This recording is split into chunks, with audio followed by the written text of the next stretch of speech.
광복 76주년 주일입니다. 마침 광복 1을 당했습니다.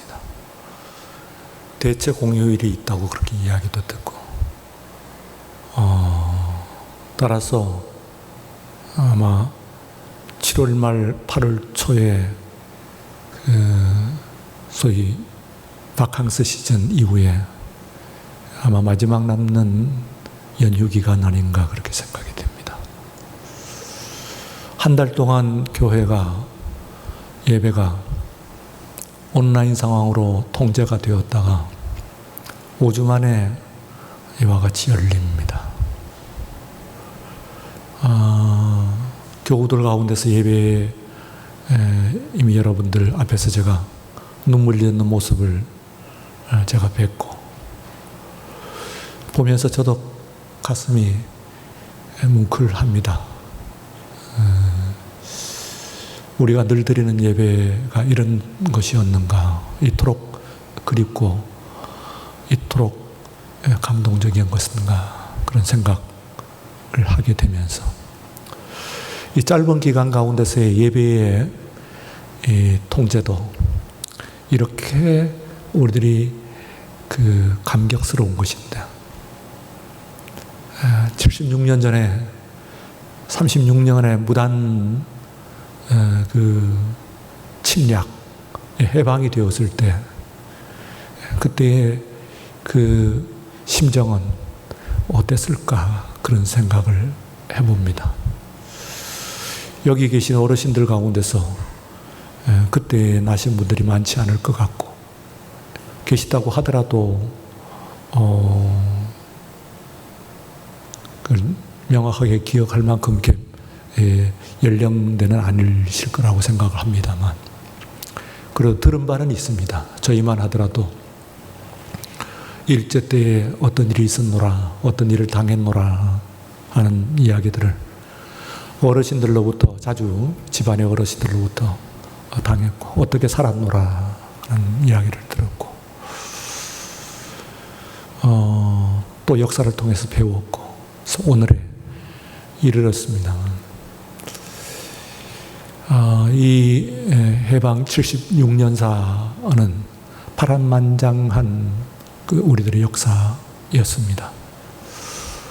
오늘 기도자가 기도하신 대로 우리가 분단된 상태에서 지구상의 유일한 그런 분단국가로 오늘 지금도 남아있고, 우리 민족의 숙제일 뿐만 아니라 이 역사의 숙제를 넘어서서 전 인류 역사의 숙제, 과제로 남아있는 것이 바로 이 한반도이니까, 오늘 우리들이 이 한반도를 살아간다고 하는 것은 그야말로 역사의 한중간을 살아가는 것과 같은 그런 느낌입니다. 온 세계의 이목이 우리들에게 다 쏠려 있는 그런 가운데서 직접적으로는 이제 이 일본에 우리 지리적으로 가장 가까운, 하기야 북한의 한반도 지형을 치게 되면은 땅으로 연결되어 있으니까 1차적으로는 중국, 그리고 그 다음으로는 러시아가 우리들과 접경하고 있는 그런 곳이라고 이야기할 수가 있긴 합니다만, 그러나 또 바다도 영토의 연장이라고 생각을 했을 때 일본은 날 맑은 날에는 부산에서 대마도가 보인다고 그러지 않습니까? 그런 정도로 지척에 있는 땅이기 때문에 지리적인 운명의 연관을 가지지 않을 수밖에 없습니다.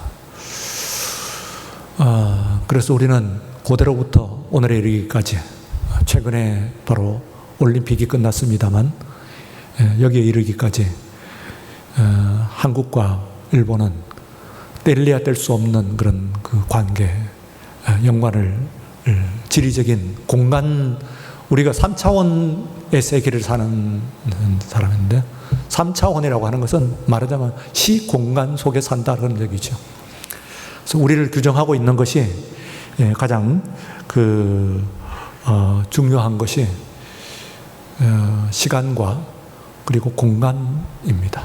나의 나됨, 내가 누구냐, 또 우리가 누구냐 하는 것을 이야기할 때는 시간과 공간, 이 두 가지 조건에 의해 가지고 우리들이 결정이 되는 것인데, 이 옆에 있는 나라인 일본 위시에서 중국과 그리고 이런 열강들, 이런 나라들은 지리적으로, 그러니까 공간적으로 가까움으로 말미암아 시간적으로도 역시 마찬가지로 공유하고, 공유한다고 하는 것은 꼭 좋은 것은 아니고요. 좋은 때도 있었습니다만 어쩌면은 안 좋은 때가 더 많았던 그런 역사적인 관련을 가지고 있습니다. 오늘 이 시간 일본의 역사를 조금 간추려 보면서 공간으로 인한 시간적인 우리들의 관련, 역사적인 관련을 한번 먼저 정리를 좀 해보고자 합니다. 흔히 역사를 고대, 그리고 중세, 또 현재, 현대, 이렇게 세 가지 등분을 합니다. 보다 또 자세한 그런 구분을 할 수가 있는데, 일본 같은 경우는 초고대, 고고대 이런 정도를 얘기할 수 있다. 이 고고대는 일본이라는 나라도 제대로 없고, 우리도 한반도도 마찬가지죠. 한반도도 오랫동안 옛날에 사람들이 살았겠습니다만, 수만 년 전부터 혹은 그보다도 더 오래전부터 살았겠습니다만은, 실제로 우리들이 이 땅에 있어서 국가를 형성하고 나라는 것은 고조선 이쯤부터 시작이 되는 것이다, 그렇게 생각을 할 수가 있는 건데, 일본은 아무래도 조금 더 떨어져 있기 때문에, 그 당시에는 이제 가장 문명이 오랜 이 지역에서는요, 가장 문명이 일어난 것은 중국, 중원지방을 중심으로 해가지고 일어났었기 때문에 그 영향을 사방팔방으로 이제 다 퍼집니다. 퍼지는 가운데서 가까이 있는 우리나라는 아마 1차적으로 문명화되었을 것이고, 그리고 일본은 이제 그 뒤에 우리를 통해 가지고 받았기 때문에, 심지어는 불교 같은 종교나 우륵 같은 문화, 이런 것들, 또 더 나아가가지고는 일본의 천황가가 인정을 했듯이 그들 자신이 조상이 바로 조선 사람이다, 한국 사람이다. 이 땅에서 우리가 내려가고 천황가막 뿐이겠습니까? 사실 어떤 사람들은 이렇게 일본을 통치했던 통치 그룹 전체가 우리나라에 특별히 백제나 신라 이쯤 해가지고 들어가는 사람들이 상류층을 차지했을 것이다, 그렇게 생각을 합니다. 그리고 이제 고대사가 이제 끝나고 중세사인데, 이제 일본의 중세사는 우리와 역사 관련해서 바로 임진왜란, 임진왜란과 이제 연관이 되어가지고 이제 가장 우리들이 이해를 해야 되는 그런 부분인데, 이 중세사는 일찍이 고대사의 천황이 만들어졌습니다만, 그러나 실질적인 그런 통치력을 발휘하지 못하고 중세사 내내 약 600년간입니다. 긴 기간 동안에 통치력을 발휘하지 못하고, 그때 이제 중세 시대를 또한 막부 시대라고 해요. 박후후 그러는데, 일본 말로는 한자로 썼을 때 막부 그런데, 이 막부는 막부의 이제 수장이 소위 쇼군이라고 해요. 한문으로 쓰면 장군입니다. 근데 이제 우리들이 장군 할 때는 군대에 군인들 중에서 가장 높은 지휘관들을 이야기하는 것입니다만, 그때의 그 중세 시대, 막부 시대의 쇼군 하는 것은 막부의 총괄이기 때문에 사실상에 있어서는 천황은 그 상징적인 통치자이고, 중세 시대 600년 내내 일본은 그 쇼군, 막부가 이제 세계를, 일본 전체를 다스리는 그런 그 시대입니다. 대체로 이제 3개 정도로 하는데, 가마쿠라 막부라고 하고 1192년에 있고요. 1538년에 아시카가 막부, 그 다음에 이제 1600년에 도쿠가와 막부, 이렇게 3개의 막부를 끝내면 이게 중세 시대이고, 이 막부 시대가 끝나게 되면은 이제 현대 세대로, 근대 세대로 이제 들어오게 된다고 볼 수가 있습니다. 들어오는 이제 관문은 그 메이지, 한문으로 보면은 명치 유신, 메이지 유신이라고 해서, 그때는 이제 막부 쇼군 시대가 끝나고, 그리고 비로소 이제 천황이 조금, 그것도 어느 정도는 상대적이긴 합니다만, 그러나 메이지 유신 시대 때 그 메이지 천황은 그 정권을 휘둘렀던 것 같아요. 짧은 기간입니다.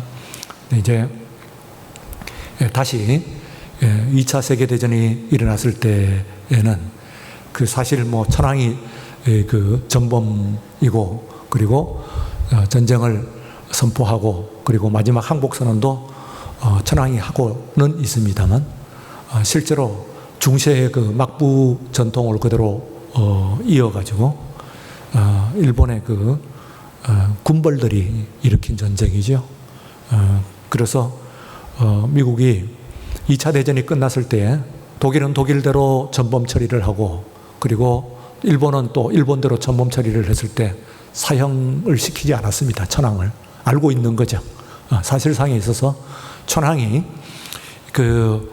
전쟁을 선포하고, 그리고 천황을 위해서 전쟁을 하고, 종전도 천황이 무조건 항복을 하고, 그렇게 해서 끝나는 것으로 생각을 합니다만, 실제로는 말하자면은 상징적인 존재이기 때문에 군벌들이 일으킨 전쟁이다, 그렇게 생각할 수가 있습니다. 그 당시에 이제 말하자면 군벌들, 제일 하급 이제 군사들을 이제 사무라이라고 하는데, 사무라이 정신들 그대로 이어가지고 일어난 그런 전쟁이라고 그렇게 생각을 할 수가 있습니다.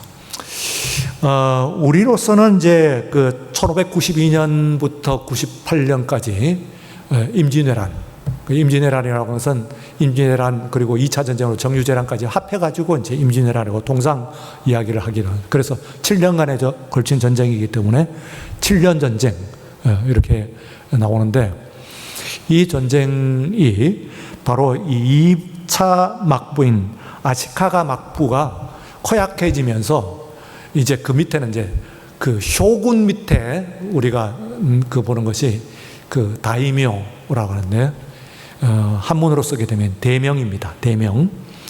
이 다이묘라고 하는 그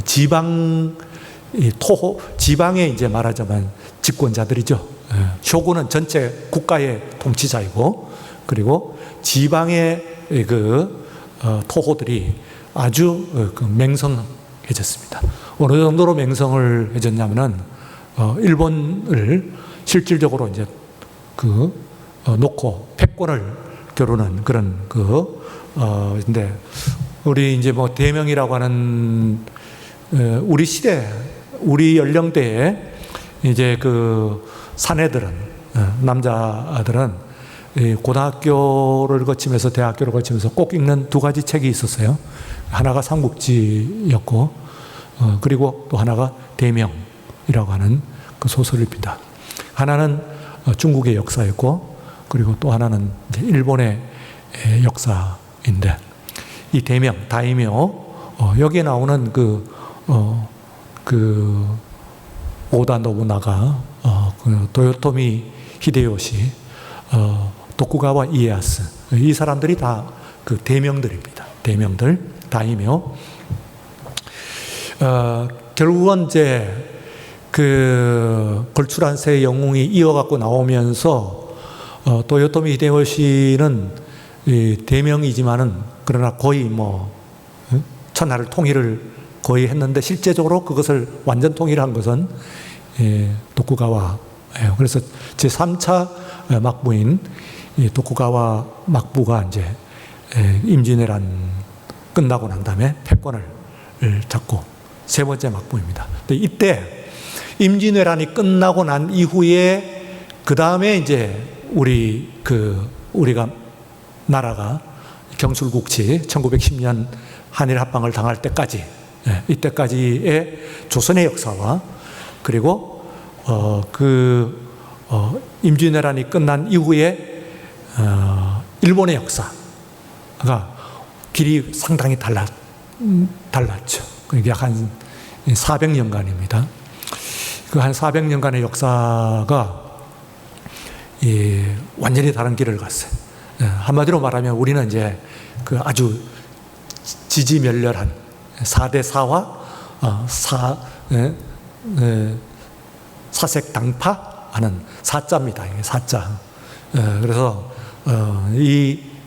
그것으로 인해 가지고 그야말로 나라가 사실 왕이 있긴 합니다만 그러나 사실상에 있어서는 붕괴되어 가는 그런 역사를 우리가 가졌고 그에 비해 가지고 일본은 그 흥왕을 합니다. 그래서 일본 도쿠가와 막부에 이르러 가지고 엄청난 그 발전을 합니다. 경제적으로 그야말로 폭발이라고 이야기해도 좋을 만큼 농업에 풍성해지고 그 다음에 뭐 상업 이런 것들 무역 이런 것들을 통해 가지고 굉장히 이제 이렇게 발달된 그런 역사를 가지죠. 몇백 년간 있어서 굉장히 풍요한 그런 삶을 살다가 이게 이제 기울어지는 거예요.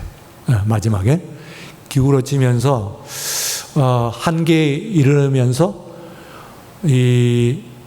그 사무라이들이요, 뭐요? 막부의 끄트머리들이죠. 그 막부의 끄트머리들이 이 사람들이 말하자면은 그 일본 미국과 통상조약 불평등 조약이죠.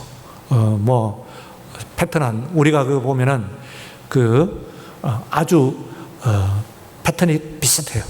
그 일본은 당한 대로 그대로 자신들이 당한 대로 그대로 실천을 하는 거니까 미국에 배를 띄워놓고 그거 갖고 빌미를 삼아갖고 시비를 걸고 그리고 힘으로 현대의 그 대포로 힘으로 그대로 밀고 들어와 가지고 그 다음에는 이제 미국의 이제 페리 제독이라고 하는 사람이 그 유명하죠. 페리 제독과 그리고 이제 그 막부가 만나 가지고 그 불평등 조약을 맺습니다. 나중에 일본이 우리나라를 침략하면서 시작이 뭐냐면은 강화도 조약이라 그 병자년에 있었다고 해서 병자 수호 조약이라고 하는 이 조약이 똑같이 이제 운요 사건이라고 해서 배를 갖고 뭐 시비를 걸고 그 다음에 끌어내 가지고 바닷가에서 이 불평등 조약을 맺는 이것이 미국이 그 일본에게 했던 것과 똑같은 그런 조약의 패턴을 그대로 실천하는 것이라 그렇게 볼 수가 있습니다. 그때에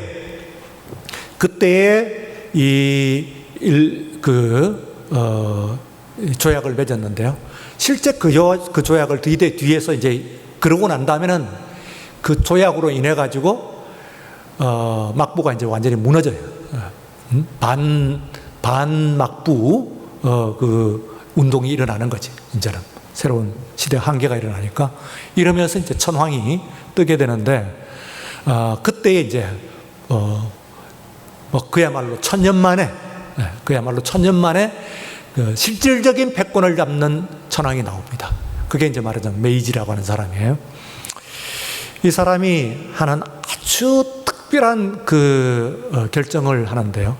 그게 뭐냐면은 그때 그 앞에서 그의 정적이라고 얘기할 수 있는 막부들이 말하자면은 맺었던 이 문호 개방 이거를 그대로 이어받습니다. 이 점이 이제 말하자면 일본의 그 역사에 있어서 굉장히 중요한 그 부분이라고 볼 수가 있습니다. 왜냐하면 다른 나라 역사, 특히 우리나라 역사는 그 반대거든요. 정적이 결정을 하면은 좋건 나쁘건 다 무너뜨립니다. 이건 지금까지도 계속되는 거예요. 그래서 앞으로는 안 그러기를, 아마 이 정권도 이제 또 잘한 것이 있겠죠. 잘한 것이 있으면 그거 다 무너뜨리고 뒤엎어버리면은 그런 결만큼 국가가 이제 퇴보를 하게 되는 건데, 우리가 이제 일본의 역사, 특히 메이지 그 유신에 있어서의 배울 수 있는 점은 그의 그 아주 악랄한 지독한 천년 원수 아닙니까? 말하자면은 그 원수인 이 막부를 말하자면 무너뜨리고요. 그리고는 이게 이제 그런데 그때에 그들이 했던 그런 개방 정책을 그대로 받아들이면서 학제를 개편하고, 그리고 또 세제를 개편하고 이렇게 하면서 이제 그야말로 부국강병을 다시 일으킵니다. 물론 그 앞에 있던 도쿠가와 막부의 그 부가 그 기반이 되긴 됐죠. 완전히 무너질 것이 아니니까요. 그래서 일약 일본은 이제 완전히 삽시간에 빠른 속도로 현대화 되면서 1937년 청일전쟁, 청나라를 이긴 거예요. 그 다음에는 러시아를 이깁니다. 다시 이제 중일전쟁이라고 해서 중국을 이깁니다. 그러니까 열강이란 열강은 다 일본에 그냥 전쟁해갖고 여지없이, 물론 이제 그때의 중국과 그때의 러시아가 제대로 이제 그 나라가 수습이 안 된 그런 때이긴 합니다만, 어쨌든 세계의 이 극동에 있어서 최강국들인 중국과 러시아가 일본에 차례로 이제 무너지게 됩니다. 이제 이때의 마지막 이제 도전이 말하자면은 태평양 전쟁이죠. 미국을 이제 싸우는, 중국과 싸워서 이기고 러시아와 싸워서 이겼으니까 태평양 건너가지고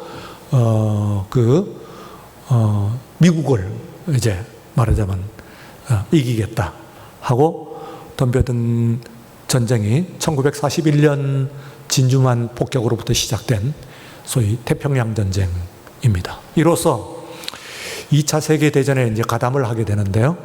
2차 세계대전의 전범국가가 이제 히틀러, 독일의, 그리고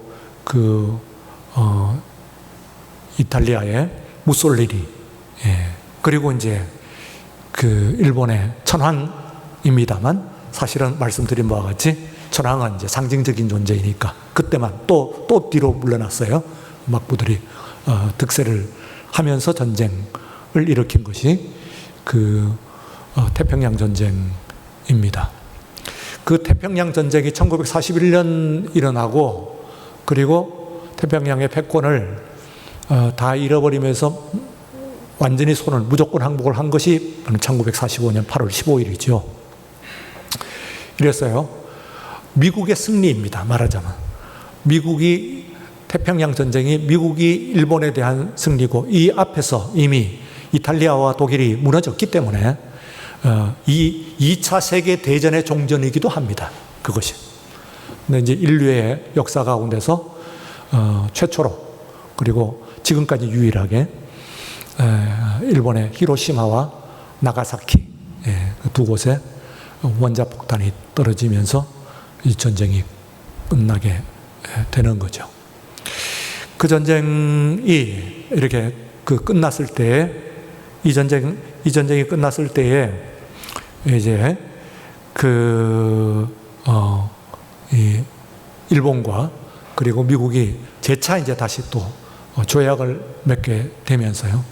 오늘 이제 일본을 성립시키는 그런 역사고, 그 성립의 역사 가운데서 이제 오늘 우리나라가 있고, 그리고 이만큼 이제 발돋움을 하게 된 것이라고 볼 수가 있습니다. 제가 이제 여러분들도 뭐 대충 아실 만한 그런 역사를 일별한 것은 그와 같이 한번 정리해 보는 것이 지금 우리가 시간적으로 어디에 있느냐 하는 것을 이해하는 데 있어서 도움이 될 것이라고 생각합니다. 앞서서 제가 이제 말씀을 드린 임진왜란이 끝났을 때요. 사실은 그 앞에서 이 율곡 같은 이가 10만 양병을 했는데 그때는 이미 설로 끝났어요. 이건 말도 안 되는 소리죠. 10만 양병을 할 수 있는 이 나라가 아니었기 때문에 그 말단치죠. 실제로 10만을 그때 뜻을 받아들여 가지고 당쟁으로 그걸 받아들이지도 않았습니다만 받아들였다고 하더라도 그 10만 양병을 할 수 있는 국가적인 여력이 또 재정력이 없었다고 그렇게 볼 수가 있고, 요 근자에 이제 우리들이 그 사회 베스트셀러가 됐던 그 징비록, 유성룡이죠. 이 사람이 임진왜란 내내 그 영의정을 했던 사람입니다. 관료로서는 제일 높은 사람이죠. 참혹한 그 임진왜란을 보면 사실상에 있어서 이순신이 중간에 왕균의 모함을 받아서 죽을 뻔했는데 다시 살린 사람이 말하면 유성룡이니까 싸움은 이순신이 했습니다만 걸출한 영웅이죠. 그러나 실제로 그나마 그 임진왜란을 견디고 그리고 한산도 대첩 그리고 명량 이런 그 전쟁 승리를 하게 된 뒷배경은 말하자면 유성룡이었다 하는 것이 현재 이제 지금 우리들이 새롭게 보고 있는 그런 부분이라고 볼 수가 있습니다. 자, 시간이 갔는데요. 짧게 제가 말씀을 드립니다. 우리 역사를 이제 지금 있는데 오늘 본문에서는요. 이스라엘이 출애굽을 해가지고 출애굽한 지 2년, 그러니까 출애굽한 다음 해예요. 출애굽한 다음 해. 그러니까 우리가 생각할 때는 이 홍해를 건너가지고 가나안 땅에 들어가는데 40년 걸렸다고 그러니까 40년 동안 이것을 천천히 온갖 곳을 다 돌아다니면서 갔으리라고 생각을 하는데 실제로는 그렇지 않아요. 실제로는 2년밖에 걸리지 않았습니다. 바로 갑니다. 물론 그 사이에서 이제 시내산을 거쳐가지고 이렇게 가는데 그렇게 간다고 하더라도 한 2년 정도 걸려서 갔어요. 그래서 이제 바로 그 약속의 땅, 가나안 땅 바로 밑에 가데스 바네아라고 하는 곳이 있습니다. 여기가 이제 이스라엘 사람들이 출애굽해가지고 산 곳입니다. 사실상에 거의 대부분의 말하자면 32년이든지 36년이든지 아니면 38년이든지 하여튼 그 정도 30년 넘게 주로 산 곳은 어디냐면 정착해서 가데스 바네아라고 하는 곳에서 살았어요. 그게 어디냐면은 이스라엘에 지금 보면 부엘세바 그 광야 바로 밑에 있는 그 지역입니다. 거기서 이제 뻔히 바라보는 그 지역에서 12명의 정탐꾼을 보냅니다. 근데 이제 정탐꾼 하면은 조금 격이 낮아 보이는데요. 그렇게 우리가 정탐꾼 하면 이제 들어가가지고 이제 이렇게 적진 이거 보고 병사들을 보내갖고 이렇게 하는 그런 사람으로 보이는데 그렇지 않습니다. 아니고 각 그 지파, 이스라엘은 12지파로 구성이 되어 있는데 지파의 제일 수장들입니다. 그러니까 이스라엘의 제일 높은 사람들 12사람이죠, 사실은. 밑에 있는 하급 이렇게 군사들 혹은 특수 훈련을 받은 이런 사람들이 아니고 제일 높은 사람, 모세 외에는 이스라엘에서 제일 높은 사람 12사람을 뽑은 거예요, 사실은. 그러니까 정탐꾼 하면 오해하기가 쉽습니다. 굉장히 밑에 있는 부하들 이렇게 청년들 보냈나 보다. 그런데 아니고 제일 최고 지휘자, 이스라엘 최고 지휘관들 12명을 보냈는데 그때에 각 지파별로 보냈기 때문에 그때에 이제 지파도 다 똑같지가 않고 어떤 지파는 조금 약하고 어떤 지파는 좀 강해요. 차이가 좀 나겠죠, 아무래도. 그 중에서 이제 그 강한 지파가 유다 지파, 에브라임 지파, 그리고 므낫세 지파, 이런 지파들이 좀 센 지파입니다. 센 지파. 그 지파 중에서 누가 있냐면 유다 지파의 사람이 갈렙이고 그리고 에브라임 지파의 지도자가 바로 여호수아라고 하는 사람이에요. 이 두 사람이 다른 지파들도 이제 다 수장들이 있고 있는데 이 사람들이 가나안으로 들어가 가지고 40일 동안 이제 말하자면은 정탐을 합니다. 그리고 들어가고 보고를 하는 거예요. 백성들 앞에서 선포를 하는데 대세가 10명이 이거 안 되겠다. 들어갔다가 우리 죽겠다. 그냥 애굽으로 돌아가든지 아니면 뭐 여기서 죽든지 거기 들어갈 수가 없다. 그런데 이 중에서 바로 여호수아와 갈렙이 그때 갑시다. 우리 할 수 있습니다. 하나님의 언약이 있습니다. 주께서 말씀하지 않으셨습니까? 하고 말씀하셨어요. 여기에 대한 조처가 오늘 이제 읽은 본문인데요. 하나님께서 이렇게 말해요. 이스라엘 사람 하나도 못 들어간다. 오늘 본문 말씀에 나온 거죠. 하나도 못 들어간다. 그러면 그 말씀에 아무도 못 들어가는 거거든요. 그런데 이제 거기서 예외가 있습니다. 오직 갈렙은 들어간다. 이랬어요. 그 앞에서 너도 못 들어간다. 모세도 못 들어가는 거예요. 이스라엘 사람들 때문에 모세도 못 들어간다. 그러면 이제 들어갈 수 있는 세 부류가 오늘 여기에 말씀이 나옵니다. 하나는 부류입니다만 둘은 개인이죠. 말하자면 여호수아 그리고 하나는 갈렙. 이 두 사람이 들어가고 그리고 나머지는 애굽에서 출애굽했던, 그러니까 말하자면 그때의 홍해를 건넜던 사람은 아무도 못 들어가요. 그러면 무슨 이야기가 되느냐 하면은 40세 미만의 사람들만 들어가는 겁니다. 40세 미만만 거기에 이제 약속의 땅에 들어가게 되는데, 그때에 이 두 사람은 왜 남겨놨느냐 하는 말씀을 제가 드리려고 하는 거예요. 왜 두 사람이 남겼냐 하면은 지파가 들어간 것도 아니고, 딱 두 사람이거든. 여호수아 그리고 갈렙, 이 두 사람만 들어가고 나머지는 다 애굽을 구경하지도 못한 사람이에요. 그러니까 돌아가자는 이야기를 하지 못하지. 돌아가자, 앞으로 나가자. 그런데 이 두 사람이 이제 오늘 본문에 말씀하신 순종과 용기, 두 가지입니다. 그럼 무슨 얘기냐면은 이 두 사람은 된다는 세 부류라면 사실상에서는 애굽을 보지 않은 사람들만 들어가는데, 아이들을 거기에 이 두 사람을 통하여 가지고 순종과 용기, 이 두 가지를 가지고 다음 세대를 인도하라는 것이죠. 다음 세대를 이끌어라는 거예요. 새 시대를 창출해내라는 겁니다. 두 사람을 통해 가지고. 그래서 그 뒤에 있는 사람들, 장로들은 다 갔으니까 뒤에 있는 세대들을 누가 가르쳤겠어요? 한 사람은 여호수아, 또 한 사람은 이제 갈렙입니다. 그래서 오늘 이 시대에서 이제 우리가 이제 새 시대를 일으켜내야 됩니다. 왜냐하면 올무잡혀 있어요. 한국의 역사, 정서, 이 모든 상황이 다 그게 일본에 올무잡혀 있어요. 그래갖고는 지금도 친일파가 있는지 모르겠습니다. 아이도 있긴 있겠죠. 후손들도 있고, 있고. 그 다음에는 반일 어쩌고 하는 사람들도 일본에 사로잡혀 있기는 제가 보기엔 마찬가지예요. 또 똑같은 그런 올무잡혀. 해방이 안 된단 말이에요. 일본의 그늘에서 해방이 안 되고 있는 그런 모습이에요.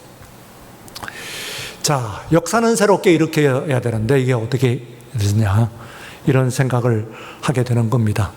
그러면서 이제 오늘 이 시대를 일으킬 두 사람이 필요합니다. 하나는 여호수아, 하나는 갈렙. 한 사람은 하나님의 말씀을 믿는 믿음에 근거한 그 순종, 그리고 또 하나는 용기, 순종과 용기, 이 두 가지가 있어야 새로운 시대를 열겠다. 우리는 기회가 있었습니다만, 그러나 그때 징비가 뭡니까? 나를 징계해가지고 앞으로의 거듭 일어나는 우환을 대비하겠다, 그 말 아니겠어요? 네, 됐습니까?